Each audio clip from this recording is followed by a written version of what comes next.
السلام علیکم ناظرین، welcome to our another episode of podcast. میں آپ کی میزبان ارج خان. ناظرین، آج ہم جس حوالے سے بات کرنے والے ہیں وہ ہے ڈائبٹک ہائپر ٹینشن. جی ہاں، بالکل صحیح سنا آپ نے، ڈائبٹک ہائپر ٹینشن. آج تک ہم نے ڈائبٹیز اور ہائپر ٹینشن کے بارے میں الگ الگ سنا اور گفتگو تو ضرور کی ہے، لیکن آئیے آج جانتے ہیں کہ ان دونوں کے بیچ کیا رشتہ ہے اور یہ کس طرح سے آپ کی صحت کو متاثر کرتی ہے. اسی حوالے سے آج ہمارے ساتھ بات کرنے کے لیے موجود ہیں doctor Hamid Ali Syed, FCPS medicine and consultant physician. السلام علیکم سر. سر کیسے مزاج ہیں آپ کے؟ سر تو جیسے کہ آپ کو میں نے ابھی ٹاپک کے بارے میں بتایا ہی ہے، تو میں سب سے پہلے یہ جاننا چاہوں گی اپنی آڈینس کے لیے کہ ڈائبٹک ہائپر ٹینشن ہے کیا؟ دیکھیں، ڈائبٹیز اور ہائپر ٹینشن ابھی تھوڑے عرصے پہلے تک دونوں مختلف بیماریاں تسلیم کی جاتی تھیں. ڈائبٹیز ایک الگ مرض ہے، بلڈ پریشر ایک الگ مرض ہے. شوگر لیول اگر ہم فاسٹنگ شوگر 126 سے زیادہ ہو جائے، جیسے کرائٹیریا بنا لیا گیا ہے، یا رینڈم 200 سے زیادہ ہو جائے تو ہم اس پیشنٹ کو کہتے ہیں کہ بھئی آپ ڈائبٹک ہیں. اور پھر جب آپ ڈائبٹک ہیں تو آپ کو یہ چیزیں کرنی ہیں، یہ ٹارگیٹس اچیو کرنے ہیں، یہ پرہیز کرنا ہے، اس طرح لائف اسٹائل. اور ان کو کنٹرول کرنا اس لیے ضروری ہوتا ہے کہ پھر اس کا الٹیمیٹ انجام یہ ہوتا ہے کہ it increases the risk of heart attack and stroke and kidney diseases. تو ان بیماریوں سے اگر مستقبل میں بچنا ہے تو آپ کو شوگر لیول اتنا ود ان نارمل رینج رکھنا ہے.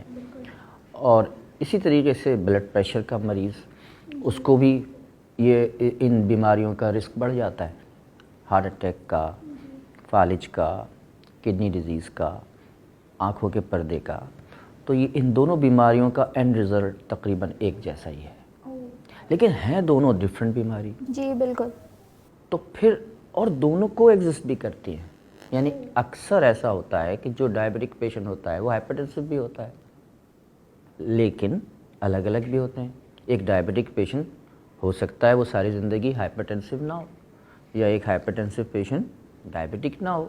لیکن آپ کے سوال میں میرا خیال ہے یہ بات پنہاں ہے کہ آپ نے بہت سارے ایسے مریض دیکھے ہوں گے جن کو ڈائبٹیز اور ہائپرٹینشن دونوں ہوتے ہیں. جی بالکل. اور اس میں ایک چیز کا اضافہ کر دوں کہ موٹاپا. تو یعنی ایک ایسا پیشنٹ جو اوبیز نظر آئے وہ ہائپرٹینسو بھی ہوگا، ڈائبٹک بھی ہوگا. تو یہ آبزرویشن سائنٹسٹ کی بھی ہوتی گئی زمانے سے کہ یار یہ کیا چکر ہے کہ جو موٹاپے کا شکار ہے وہی ڈائبٹک بھی ہے، وہی ہائپرٹینسو بھی ہے. ان کے بیچ لنک موٹاپا ہے. اب آگے بتاتا ہوں. پھر ان میں یورک ایسڈ بھی زیادہ ہوتا ہے. پھر انہی لوگوں میں ارلی ایج پہ MI heart attack, early age پہ اسٹروک یہ بھی ہوتے ہیں. پھر ہم نے یہ دیکھا کہ یہ ایک فیمیلیل ٹرینڈ ہے کہ باپ میں، ماں میں اور دادا میں، پردادا میں موٹاپا ہے، بلڈ پریشر ہے، شوگر ہے، اور پھر یہ ساری کمپلیکیشنز ہیں اور ارلی ڈیتھ. صحیح ہے. تو یہ ایک تو پھر سائنٹسٹ کو یہ نے اس کو کیا کیا کہ اس کا ایک نام دے دیا کہ یہ سنڈروم ایکس ہے. اس کو کیا بولتے ہیں؟ Syndrome x. اس کا مطلب ہے کہ یہ ایک ایسا پیشنٹ ہوگا جن میں یہ 5 چیزیں ہوں گی، اور اس کا الٹیمیٹ رزلٹ ارلی یعنی کہ وقت سے پہلے ہارٹ اٹیک اور اسٹروک اور یہ چیزیں ہوں گی، یعنی ان کی مورٹیلٹی ہائی ہوتی ہے. تو جو لنک پھر کیا ہے، ان سب میں لنک کیا ہے، اس میں پھر میٹابولزم کی گہرائی میں جانا پڑے گا. کس طرح ہمارے جسم میں شوگر جب ہم لیتے ہیں تو کس طرح انرجی پروڈیوس ہوتی ہے، پھر ایکسس شوگر کس طرح فیٹس میں سٹور ہوتی ہے لپڈس کی شکل میں. ٹھیک ہے. پھر وہ لپڈ کس وقت یوٹیلائز ہوتی ہیں ان نیڈ. ٹھیک ہے. اور پھر ہمارے خون میں ایک خاص لیول میں اس کا تناسب رہتا ہے کولیسٹرول کا. اور پھر جب کولیسٹرول کا تناسب اگر بگڑ جائے تو وہ کولیسٹرول کی ڈپوزیشن کورنری آرٹریز میں اور سیریبرل ویسل میں ہوتی ہیں، اور اس کے نتیجے میں MI اور اسٹروک ہوتے ہیں.